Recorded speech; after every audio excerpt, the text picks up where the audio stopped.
Good morning children. ఈరోజు మనం దీర్ఘ చతురస్రం చుట్టుకొలతకు సంబంధించి ఒక లెక్కను చేద్దాం. ఒక చతురస్రం, ఒక దీర్ఘ చతురస్రం ఒకే విధమైన చుట్టుకొలతను కలిగి ఉన్నాయి.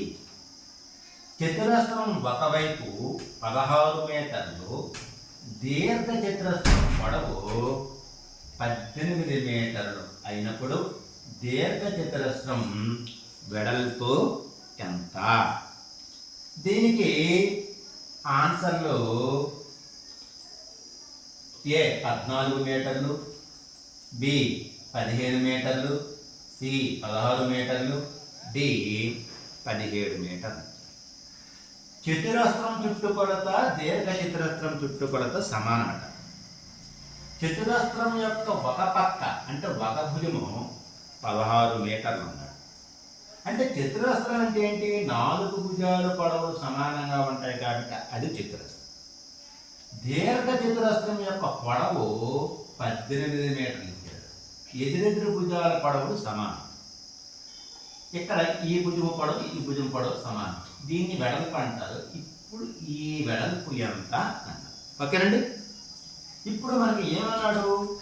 చతురస్రం చుట్టుకొలత దీర్ఘ చతురస్రం చుట్టుకొలత సమానం అన్నాడు. కాబట్టి చతురస్రం చుట్టుకొలత ఈక్వల్ టు దీర్ఘ చతురస్రం చుట్టుకొలత. చతురస్రం చుట్టుకొలత 4 ఇంటూ భుజం. చతురస్రం యొక్క చుట్టుకొలత 4 ఇంటూ భుజం ఈక్వల్ టు దీర్ఘ చతురస్రం యొక్క చుట్టుకొలత 2 ఇంటూ పొడవు ప్లస్ వెడల్పు. ఓకేనండి. ఇక్కడ 4 ఇంటూ 16 మీటర్లు. ఎందుకంటే చతురస్రం భుజము 16 మీటర్లు. దట్ ఈక్వల్ 2 ఇంటూ పొడవు, దీర్ఘ చతురస్రం యొక్క పొడవు 18 మీటర్లు ప్లస్ వెడల్పు మనకు తెలియదు కనుక వెడల్పు చేసుకోండి. ఓకేనండి. 16 4 64 మీటర్లు. ఓకేనా? ఈక్వల్ టు 2 ఇంటూ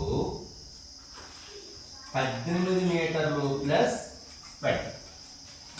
దీన్నే నేనేం చేస్తానంటే నా యొక్క లెక్క సౌలభ్యం కోసము ఈక్వల్ టు అవతల ఉన్నది అటువైపు, అవతల ఉన్నది ఇటువైపు. సో దట్ ఈక్వల్ 2 ఇంటూ 18 మీటర్లు ప్లస్ వెడల్పు ఈక్వల్ టు 64 మీటర్లు. ఇక్కడ రెండేం చేస్తుందంటే గుణకారం చేస్తుంది. ఇటువైపు తీసుకొస్తే భాగారం చేస్తుంది. సో 18 మీటర్లు ప్లస్ వెడల్పు ఈక్వల్ టు 64 మీటర్లు బై 2. చూడండి, ఇక్కడ 2 1 2, 2 3 6, 2 2 4.